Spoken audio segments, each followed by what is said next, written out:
नमस्ते बच्चों, मैं प्रकाश जोशी कक्षा 8वीं हिंदी सुलभ भारती इस विषय में आप सभी का स्वागत करता हूँ।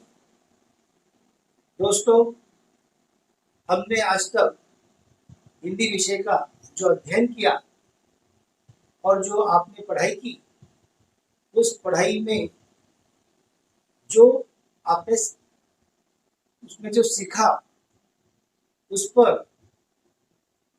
आने वाले दिनों में हमारे इस सिलेबस पर प्रश्न पत्रिका के रूप में हमारी परीक्षा होने वाली है। यह ऑनलाइन परीक्षा आपकी होगी। इस ऑनलाइन परीक्षा में जो हमारा हिंदी विषय है कक्षा 8वीं का, इस प्रश्न पत्रिका का जो प्रारूप है, उस प्रारूप को आज इस वीडियो में हम देखने वाले हैं। दोस्तों, हम सबको पता है कि कोरोना यह काल चल रहा है, हमारी स्कूल बंद है, फिर भी हमारा जो अध्ययन है यह शुरू हो रहा है या शुरू है। तो यह आपकी परीक्षा का समय अब आ गया है, आपको परीक्षा देना है। तो हिंदी इस विषय में किस तरह से परीक्षा होगी, कितने अंक की होगी, यह सारी जो बातें हैं बच्चों हम इस वीडियो में देखने वाले हैं।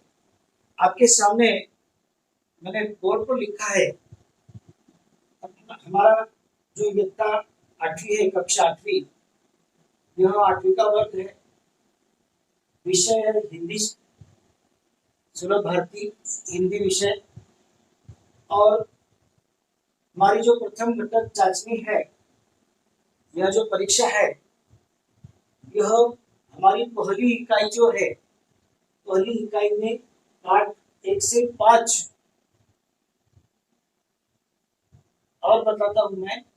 पहली इकाई पाठ 1 से 5 तक हमें इस परीक्षा में जो सिलेबस है, यह हमें इस जांचने के लिए है। और हमें कुल अंक भी है 15। यहाँ पर आपको दिखाई दे रहे हैं 15, यानी आपकी जो हिंदी की जो परीक्षा है यह 15 अंक की है। और बच्चों, इस 15 अंक का जो विभाजन है किस तरह से है, किस तरह के इसमें प्रश्न आने वाले हैं, कृति आपको छुड़ाने हैं, तो उसका हम कृति पत्रिका का प्रारूप देखने वाले हैं इस वीडियो में। तो चलो, किस तरह से आपकी 15 अंक की परीक्षा होगी, प्रश्न पत्र का जो प्रारूप है कैसा होगा, हम देखते हैं। पहला जो प्रश्न है, यह निम्नलिखित परिच्छेद पढ़कर सूचनाओं के अनुसार कृतियां कीजिए। यह पहला प्रश्न आपको आपकी कृति पत्रिका में आने वाला है। आपको सबको पता है, एक परिच्छेद दिया होता है। इस परिच्छेद को आप अच्छी तरह से आपको पढ़ना है, समझना है, एक बार पढ़ना है, और उसमें जो कृतियां दी होती है, वो कृतियां आपको, उसके जो उत्तर है वो आपको लिखने हैं। अब बच्चों, आपको एक यहाँ पर एक जो गद्य खंड है, उस गद्य खंड का जो परिच्छेद है आपको दिया जाएगा, और उस पर जो 6 अंक के लिए आपको कृतियां दी जाएगी।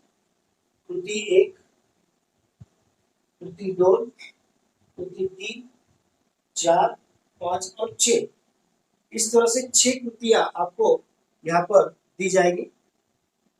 6 अंक के लिए 6 कृतियां आपको लिखना है।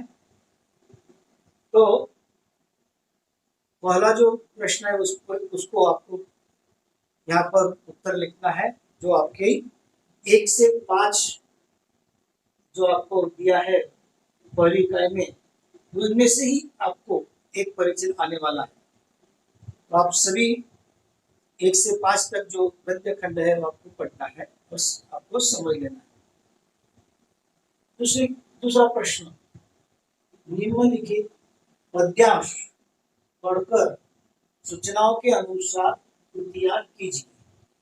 जिस तरह से आपको गद्य खंड दिया जाएगा उसी तरह से बच्चों आपको एक पद्यांश का जो पद्यांश के जो चरण है वहां आपको चरण दिए होंगे।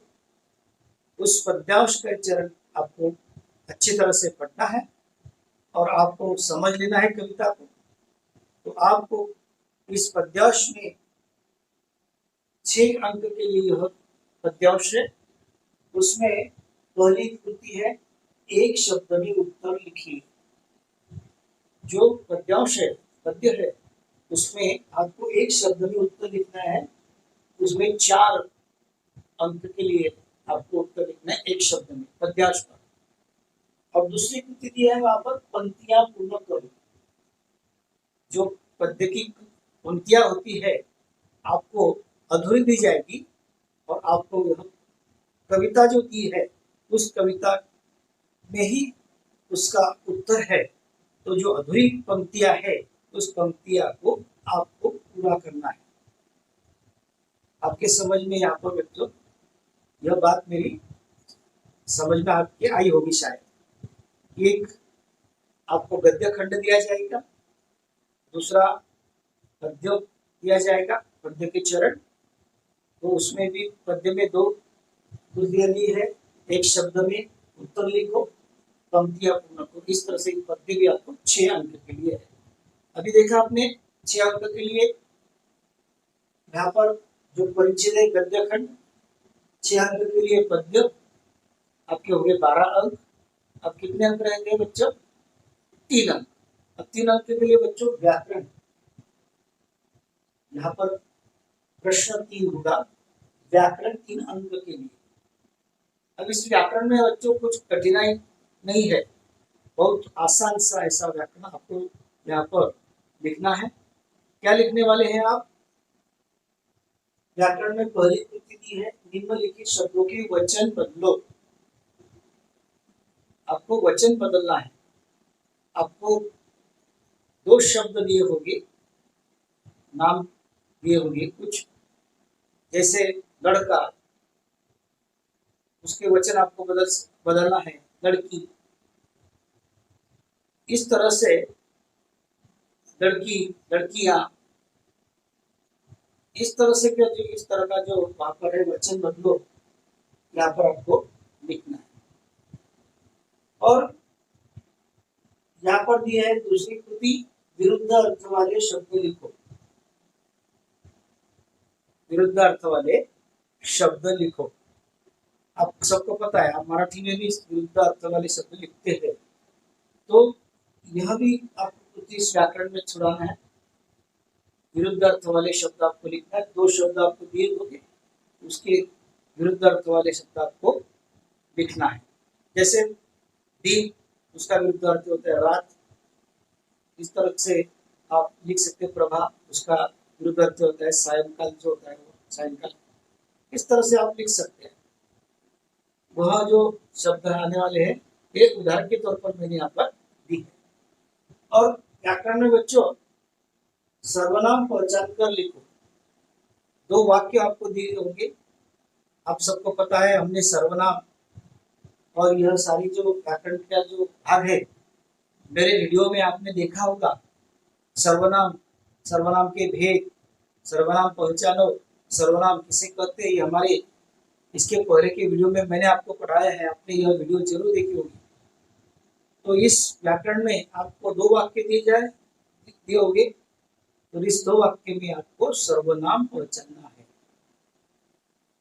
इस तरह से बच्चों हमारे जो 15 अंक है, 15 अंक पाठ 1 से 5 तक, इस पहली इकाई में जो हमारा पाठ्यक्रम है, इस पाठ्यक्रम पर एक गद्य खंड 6 अंक का, पद्य 6 अंक का और व्याकरण 3 अंक का।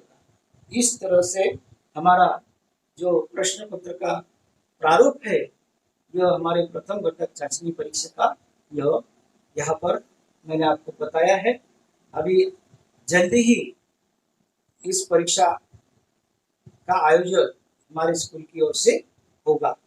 तो आप सबको परीक्षा के लिए बधाई देता हूँ। और इस तरह का जो प्रारूप है, इस तरह से आप जो पढ़ाई है यह आप कर सकते हैं।